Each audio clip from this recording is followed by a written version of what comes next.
दोस्तों, हम लोगों को हमेशा लगता है कि पुण्य कर्म करने वालों को स्वर्ग की प्राप्ति होती है तथा पापी नीच क्रूर लोगों को नरक में जाना पड़ता है।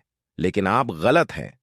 इस कथा के माध्यम से हम आपको बताएंगे कि स्वर्ग में जाने का असली हकदार कौन है और वह कौन से कर्म हैं जिससे आपके सारे कष्ट और पाप समाप्त हो जाते हैं।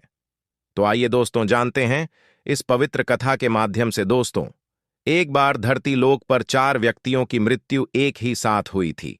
वे सभी लोग विचारों में अलग अलग और अलग अलग प्रदेश के रहने वाले थे।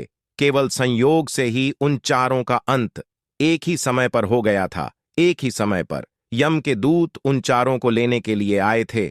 मरने वालों में एक तो किसी प्रदेश का राजा था, दूसरा बड़ा धनी व्यापारी था, तीसरा एक पूजा पाठ करने वाला पंडित था और चौथा गरीब मजदूर था जो दिन भर मेहनत करके अपने परिवार का पालन पोषण करता था।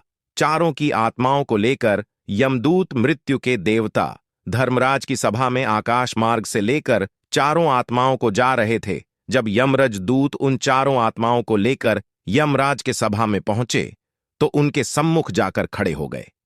वे चारों सोच रहे थे कि कौन स्वर्ग में जाएगा और कौन नरक में जाएगा। यमराज अपने आसन पर विराजमान नहीं हुए थे। उससे पहले ही चारों आपस में बातचीत करते हुए स्वयं को ही स्वर्ग का मिलना चाहिए। ये कहने लगे। सबसे पहले राजा कहने लगा, देखो, मुझे तो धर्मराज पक्का स्वर्ग में ही भेज देंगे, क्योंकि मैं एक विश्वविख्यात राजा हूं। मैंने अपने अनेक सद्कर्मों से धरती लोक पर अपना खूब नाम कमा आया है। चारों तरफ लोग मेरे अच्छे कर्मों की चर्चा करते हैं। कभी भी कोई मेरे द्वार से खाली हाथ नहीं गया। जो भी आया मैंने उसे इतना दिया कि वह जीवन भर मेरा नाम नहीं भूल पाया है। हर तरफ मेरे नाम का यशव गान हो रहा है। मेरे द्वारा लुटाए गए दान से लाखों लोगों को खाने को अन्न मिला और रहने को आसरा मिला। इसलिए मेरे कर्मों को देखते हुए धर्मराज मुझे पक्का ही स्वर्ग में भेजेंगे। दोस्तों, राजा की बात सुनकर वह धनी व्यापारी कहने लगा, हे भाई, मैंने तो पृथ्वीलोक रहकर खूब धन कमाया और उस धन से मैंने लाखों लोगों की सहायता की है। मैंने अपनी कमाई का 11वां हिस्सा सदैव दीन दुखियों की सहायता में उपयोग किया है। मेरे शुभ कर्मों को देखते हुए धर्मराज मुझे ही स्वर्ग में भेजेंगे और यह बात मैं पहले से ही जानता हूं। व्यापारी की बात सुनते ही पंडित जी कहने लगे, अरे भाई, क्यों फिजूल की बातें कर रहे हो? स्वर्ग में जाना कोई आसान काम नहीं है। स्वर्ग में जाने के लिए दान के साथ साथ पूजा पाठ करना पड़ता है। इसलिए स्वर्ग में प्रस्थान तो मैं ही करूंगा, क्योंकि मैंने भगवान का खूब पूजा पाठ किया है। पूरा जीवन मेरा पूजा आराधना में बीता है। मेरे शुभ कर्मों के कारण मेरे लिए ही धर्मराज स्वर्ग का दरवाजा खोलेंगे। यह बात मैं अच्छी तरह से जानता हूं। जब इस प्रकार तीनों ने अपनी अपनी बातें की और अपने अपने विचार रखें, फिर वह तीनों लोग उस चौथे व्यक्ति मजदूर की ओर की देखते हैं कि अब यह क्या कहता है। क्या इसने भी कोई अच्छा काम किया है या नहीं, या फिर इसका पूरा जीवन मजदूरी करते हुए दूसरों के अधीन रहकर ही बिता है। मजदूर उन सब की बातों को चुपचाप नीचे नजरें झुकाए खड़ा सुनता रहा और वे तीनों बड़े गर्व से अपनी प्रशंसा में झूठे थे। तभी धर्मराज अपने साथी चित्रगुप्त के साथ दरबार में हाजिर होते हैं। चित्रगुप्त के हाथों में एक मोटी सी किताब थी जिसमें समस्त प्राणियों के कर्मों का लेखा जोखा लिखा था। धर्मराज अपने आसन पर विराजमान होते हैं। उसके बाद चित्रगुप्त ने राजा को अपने पास बुलाया और उससे पूछने लगे कि तुम बताओ, तुम तो धरती पर बड़े ही विख्यात राजा थे। तुमने अपने जीवन में कौन कौन से शुभ कर्म किए हैं तथा कितने लोगों को दुख दिया है, कितने लोगों का भला किया है। मैं अपनी पुस्तक में देखकर यह फैसला करूंगा कि आप स्वर्ग में जाने के अधिकारी हैं या नहीं।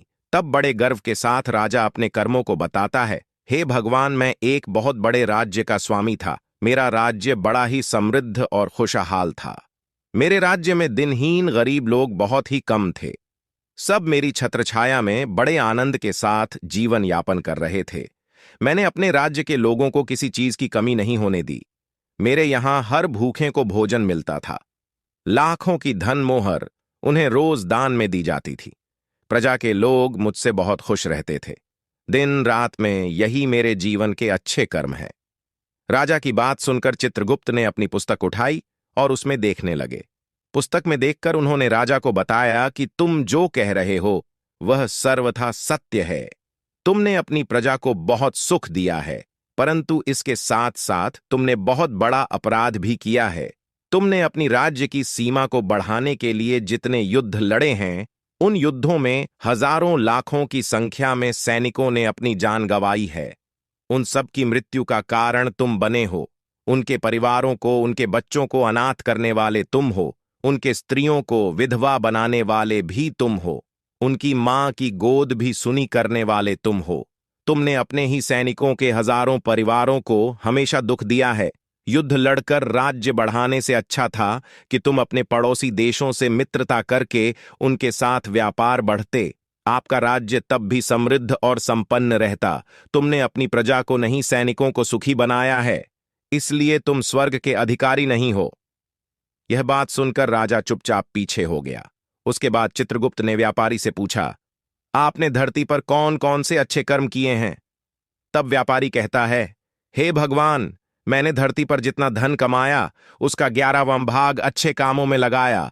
लाखों लोगों को भोजन कराया, कई आश्रमों को दान दिया है, कई बेघर लोगों को अपने धन से भर दिया है, कई शहरों में मंदिरों का निर्माण कराया है, कई जगह पर धर्मशालाएं बनवाई हैं, प्रत्येक तीर्थ में भंडारे करवाए हैं। यही मेरे जीवन के अच्छे कर्म हैं। व्यापारी की बात सुनने के बाद चित्रगुप्त ने अपनी पुस्तक खोली, जिसमें उसके जीवन के सारे अच्छे बुरे कर्म लिखे हुए थे। चित्रगुप्त ने बताया कि देखो, तुम जो कहते हो वह सत्य है। तुमने धरती पर खूब दान धर्म किया है, पर तुम्हारा पाप यह है कि तुमने धरती पर जो दान धर्म किया है वह तुमने उस पैसे से किया है जिसको कमाने के लिए तुमने बहुत झूठ बोला है। तुमने बहुत ठगी की है, कई चीजों में मिलावट करके बेचा है, नकली चीजों को असली के दामों में बेचा है। कितने व्यापारियों को रास्ते से हटाया है तुम्हारे इन कर्मों से अनजाने में। कितने लोग बीमार होकर मार गए हैं, कितनों ने आत्महत्या कर ली, कितनों की मेहनत का पैसा तुम्हारे पास चला आया। उन सब लोगों की बद्दुआ तुम्हारे साथ हैं। तुमने जो कुछ भी अच्छा काम किया है वह कर्म शून्य हो गया है, इसलिए तुम्हारे पास भी तुम्हारा कोई शुभ कर्म नहीं है। तुम स्वर्ग में जाने के अधिकारी नहीं हो। चित्रगुप्त की बात सुनकर व्यापारी भी बड़ा उदास होकर पीछे हो गया। उसके बाद पंडित जी को आगे बुलाया और पूछने लगे, तुमने अपने जीवन में कौन से अच्छे कर्म किए हैं? तब पंडित जी कहते हैं, हे भगवान, मेरा पुण्य यह है कि मैंने हजारों लोगों को ज्ञान दिया है, हजारों यज्ञों के अनुष्ठान को संपन्न कराया है, हजारों के घरों में पूजा पाठ कराया है, दिन रात मैंने ईश्वर का जप तप किया है, हजारों कन्याओं का विवाह कराया है, लाखों पिंडदान श्राद्ध कराए हैं, अनगिनत लोगों को मार्गदर्शन किया है। इससे ज्यादा शुभ कर्म और क्या हो सकता है? तब चित्रगुप्त अपनी पुस्तक में देखकर बताते हैं, हे पंडित महाराज, आपका कहना सत्य है। आपने वास्तव में हजारों लोगों को ज्ञान दिया है, लेकिन उस ज्ञान पर स्वयं कभी अमल नहीं किया।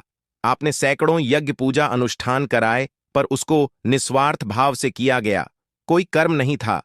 तुम हमेशा से धन के लालची रहे हो, इसलिए तुम स्वर्ग में जाने के अधिकारी नहीं हो। अब तो उदास होते हुए पंडित जी भी पीछे हो गए। अब बचा केवल मजदूर। वह मजदूर ये सब देखकर बड़ा हैरान था कि अब तक वह जिनको इतना महान समझ रहा था, उनमें से कोई भी स्वर्ग का अधिकारी नहीं रहा। तो मैं कैसे स्वर्ग में जा सकता हूं? मुझे तो स्वर्ग की कल्पना भी नहीं करनी चाहिए, क्योंकि मैं तो कभी पूजा पाठ, जप तप या दान करने के लायक भी नहीं था। तो शुभ कर्म कहां से करता? मैं तो मेहनत मजदूरी करके सारे जीवन अपने परिवार का भरण पोषण करता रहा। वह मजदूर यह सब बातें सोच ही रहा था। इतने में ही चित्रगुप्त ने उसे भी आवा लगा दी और उससे पूछा, किंतु वह मजदूर तो पहले से ही कहने लगा, भगवान, मैंने धरती पर एक गरीब के घर में जन्म लिया था। दान हवन पूजा पाठ करने के मैं लायक ही नहीं था, तो मैं शुभ कर्म कहां से करता? मैं तो अपने परिवार का पालन पोषण बड़ी मुश्किल से कर लेता था। मैं जानता हूं भगवान कि मैं स्वर्ग में जाने का अधिकारी नहीं हूं।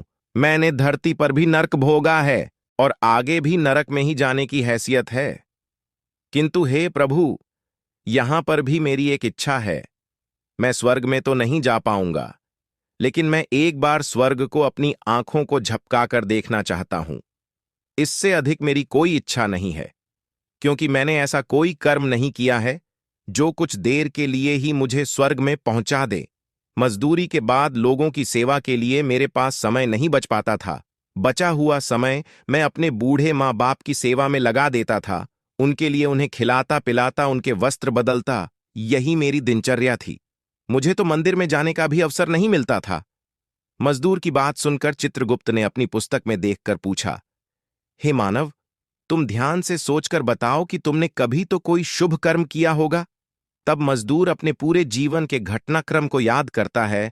तब उसे याद आता है कि एक बार उसे बहुत तेज भूख लगी थी। वह रोटी खाने के लिए बैठा ही था, कितने में वहां एक बहुत ही कमजोर बीमार कुत्ता टहलता हुआ आ गया, जो ठीक से चल भी नहीं पाता था। वह आकर मेरे सामने बैठ गया और मेरी रोटी की ओर गौर से देखने लगा। मैं समझ गया कि वह कुत्ता बहुत भूखा है। मेरे अंदर से आवाज आई कि बेजुबान जानवर को छोड़कर तू अकेला कैसे खा सकता है। मैंने वह रोटी स्वयं ना खाकर उस कुत्ते को खिला दी। उस दिन मैंने पूरे दिन भूखे पेट रहकर ही काम किया था। मजदूर की बात सुनकर चित्रगुप्त मुस्कुराए और उसका हाथ पकड़कर बड़े सम्मान के साथ उसे स्वर्ग में लेकर गए और बोले, वास्तव में आप ही स्वर्ग में रहने के अधिकारी हो। प्राणी, यों पर दया दिखाना ही सबसे बड़ा शुभ कर्म है। मनुष्य जो भी कम निस्वार्थ भाव से करता है, वास्तव में उसका ही उसे सबसे बड़ा पुण्य मिलता है। निस्वार्थ भाव से किया गया जन कल्याण के लिए एक छोटे से छोटा काम भी आपके सैकड़ों पापों को नष्ट कर देता है। लोगों से लालच, मोह और स्वार्थ के वशीभूत होकर किया गया शुभ कर्म भी फलदायी नहीं होता है। इसलिए ध्यान रहे, जीवन में अच्छे कर्म अच्छी भावना के साथ करना चाहिए। ऐसा नहीं होना चाहिए कि आपने किसी से धन छीनकर या चुराकर कर्म में लगा दिया हो तो वह धन आपको कभी नर्क किया हो और बाद में उसी धन को दान पुण्य में जाने से नहीं उभर सकता। दोस्तों, स्वर्ग में वही व्यक्ति जाता है जिसने निष्काम निस्वार्थ भाव से प्राणियों की सेवा की हो। भले ही उसने जीवन में एक पैसा भी दान ना किया हो, पर वह जिस लायक था, अपनी सामर्थ्य के अनुसार उसने निस्वार्थ भाव से जो भी काम है वही उसकी मुक्ति का रास्ता तय करता है। तो आशा करते हैं आपको यह कथा अवश्य ही अच्छी लगी होगी। अगर दोस्तों कथा आप लोग को अच्छी लगी हो तो वीडियो के कमेंट बॉक्स में जय श्री हरि विष्णु लिखकर वीडियो को लाइक करके चैनल को सब्सक्राइब कर लीजिए। इससे हमारा वीडियो आप लोग को सबसे पहले मिले। दोस्तों, वीडियो हमारा पूरा देखने के लिए आप लोग का धन्यवाद।